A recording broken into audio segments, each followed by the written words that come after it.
Yo guys, this is www.pradio.net. Live streaming from Jalan Rajiman number 6, Bandung. Come on. Yeah. Ku baca ini, ku baca itu, biar aku jadi lebih tahu.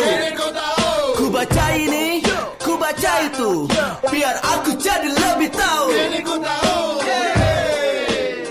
Yeay, Dikini ku tahu Sobat Pi.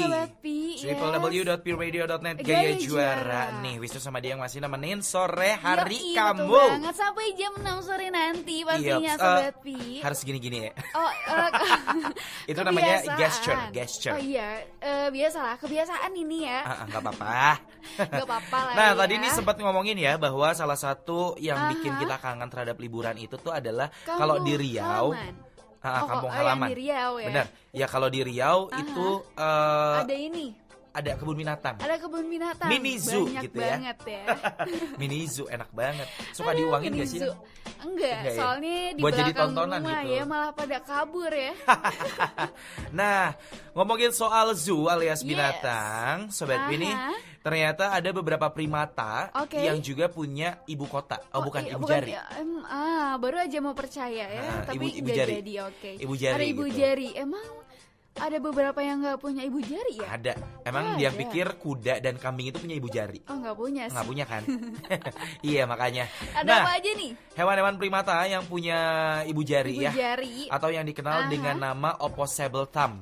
Bentar, gitu. opposable thumb. Alias ibu jari berlawanan gitu. Jadi kan ini berlawan. ibu jari kita kan sebenarnya sebagai manusia itu kan berlawanan kan? Iya. Tapi kalau di hewan sama juga. Kalau di hewan ada yang punya ibu jarinya yang sama ataupun ibu jarinya yang berlawanan juga kayak kita gitu. Nah, salah satu yang punya ibu jari berlawanan ini adalah hewan khas dari koala. Koala ini lucu dari banget. Koala dari Australia. Koala ini lucu banget ya. Bener. Tapi lucu banget. Lucu banget. Cubang. Pengen dipeluk deh ya koala ini. Boleh. Itu boneka mungkin ya maksudnya. Tapi koala ini punya ibu jari kan? Punya. Tapi ibu jari ini ada satu kah atau ada dua? Ada tiga kah? Ada dua sih ya. Ada dua. Jadi koala ini adalah salah satu hewan yang punya ibu jari berlawanan atau opposable thumb gitu ya.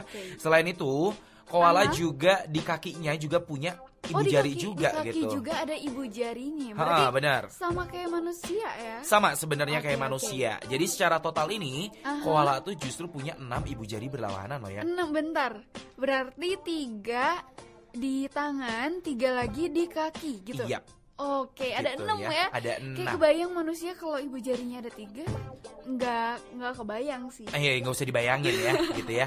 Terus dilansir dari sebuah laman di Australia, namanya adalah Queensland. Keunikan lain dari koala ini adalah punya sidik jari yang persis sama manusia. Sidik jari berarti. Benar. Kalau bikin SIM bisa ya koala? Bisa, cuma nggak bisa mengendarai mungkin ya.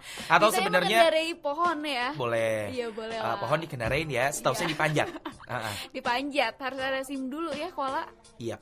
Tapi selain koala ada apa lagi nih? Apa ya? Ada oposum. Oposum tuh semacam tikus, ini bukan sih tikus tanah? Ini baru dengar saya. Bukan, mohon maaf nggak tahu. Saya gambarnya kayak tikus tanah gitu. Bisa jadi. Ya, oposum. Oposum ini juga punya ibu jari yang berlawanan gitu. Hampir mirip ya. Yes. Gitu Pak. Udah cuma gitu doang. Ya ampun, tidak informatif sekali ya Anda. Tapi oposum ini sama jagonya kayak koala. Soalnya mereka itu memanjat pohon gitu kan. Jadi gemes aja gitu kan. Iya. Dari tadi Anda bilang gemes terus ya. Gemes terus ya, tapi ya sudahlah ya. Oposum ini nih salah satunya itu mereka punya jempol yang berlawanan di kaki depan dan belakangnya. Waduh, kaki depan dan belakang. Bentar, kakinya berapa? Ini kaki maksudnya. Depan, maksudnya tangan. Kan hewan kan punya kaki dua. Kaki depan tuh tangan. Tangan gitu dan kaki belakang gitu maksudnya. Berarti masing-masing punya 1 jempol ibu jari. Iya, berarti ada 4 dong. Tapi iya kan? Iya ada 4. Tapi ibu jari oposum ini nggak punya kuku. I see, gitu ya? Nggak ada kukunya oposum ini gitu. Jadi kok mungkin lucu ya? Jadi dia nggak bisa lucu kan, gemes kan? Nggak gemes sih, lucu aja gitu. Ya. Dia yang tadi berapa kali bilang gemes. Gitu Pak. Jadi mungkin tidak membahayakan ya. Uts, jangan kira. Biasanya hewan-hewan gini tuh mereka punya sistem pertahanan yang tersembunyi gitu loh. Jadi tetap berbahaya sih kalau diganggu. Jadi ganggu ya. Enggak dong, jangan ya. Iya.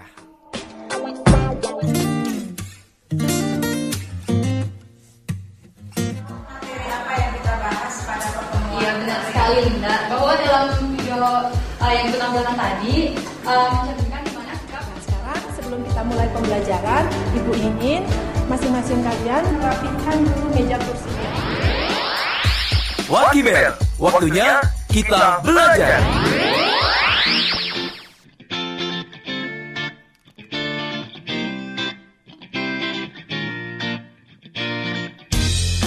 Wakibel, waktunya kita belajar.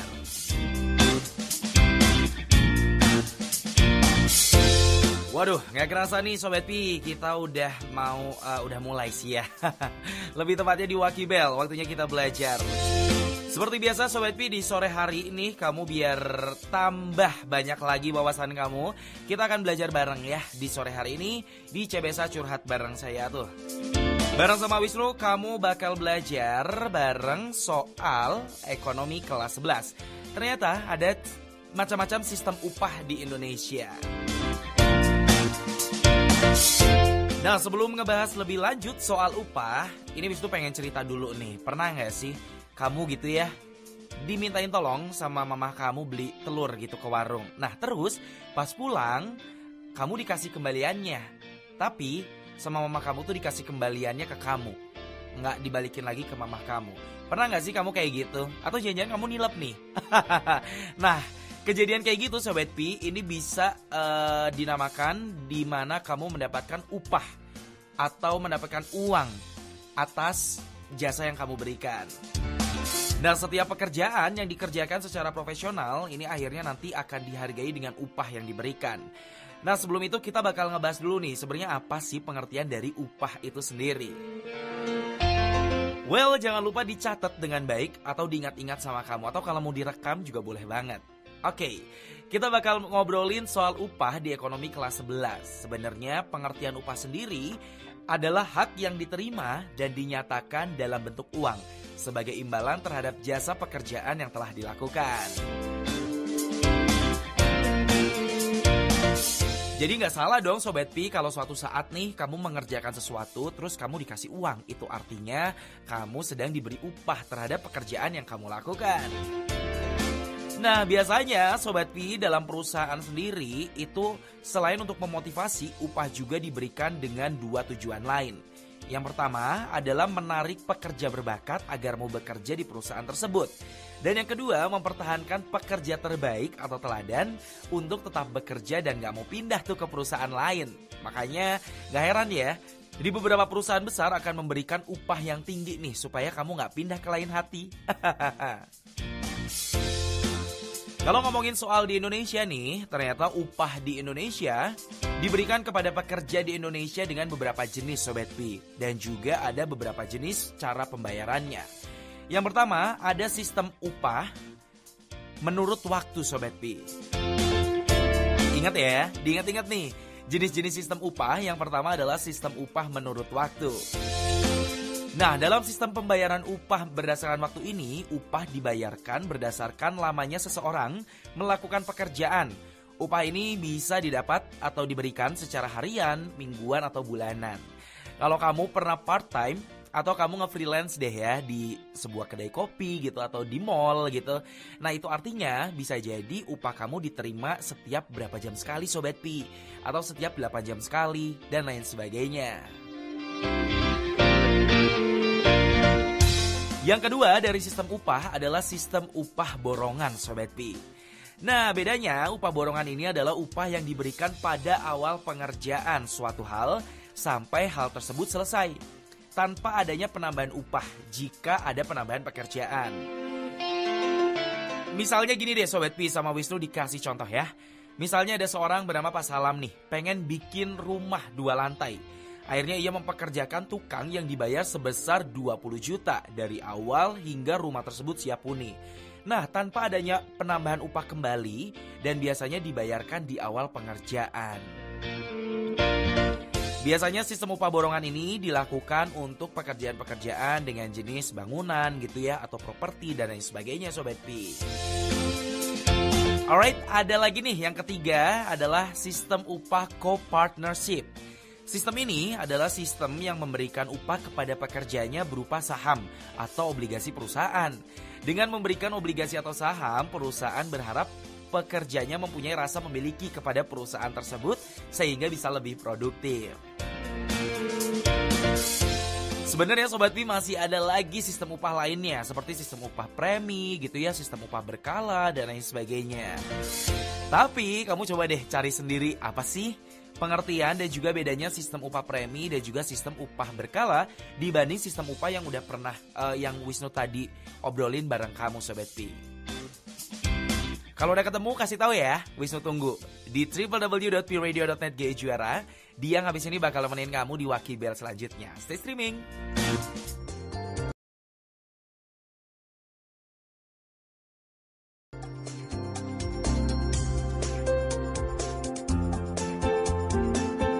Assalamualaikum, Baraya Jawa Barat.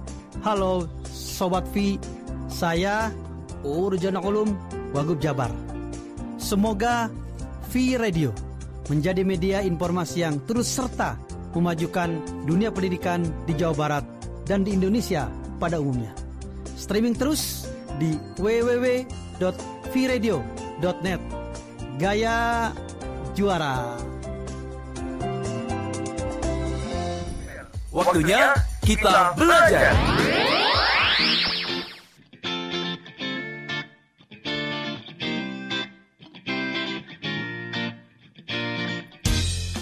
Waki Bel, waktunya kita belajar. Belajarnya sama Kak Wisnu mah udah kan ya tadi ya. Gimana? Seru kan? Iya seru.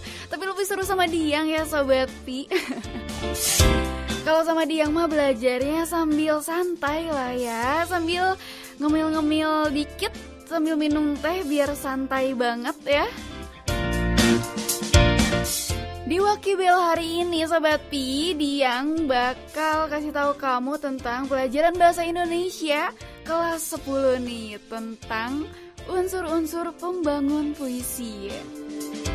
Sobat Pi pernah gak sih lihat orang atau teman kamu nih ngebacain puisi gitu? Kira-kira gimana sih caranya biar puisi itu dapat diciptakan dengan indah? Nah, sama nih seperti karya sastra lainnya. Puisi juga mempunyai unsur-unsur pembangun biar sebuah puisi itu menjadi baik gitu Sobat Pi. Dan unsur-unsur pembangun puisi ini adalah faktor puisi yang membentuknya dari dalam dan dari luar. Sekarang nih ada unsur intrinsik nih, unsur dari dalam ya. Di dalam karya sastra, puisi lebih tepatnya.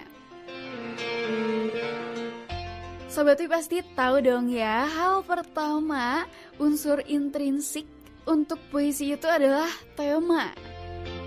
Tema ini adalah pokok pikiran dasar buat mengembangkan dan membuat puisi. Dan yang kedua ada rasa. Rasa ya.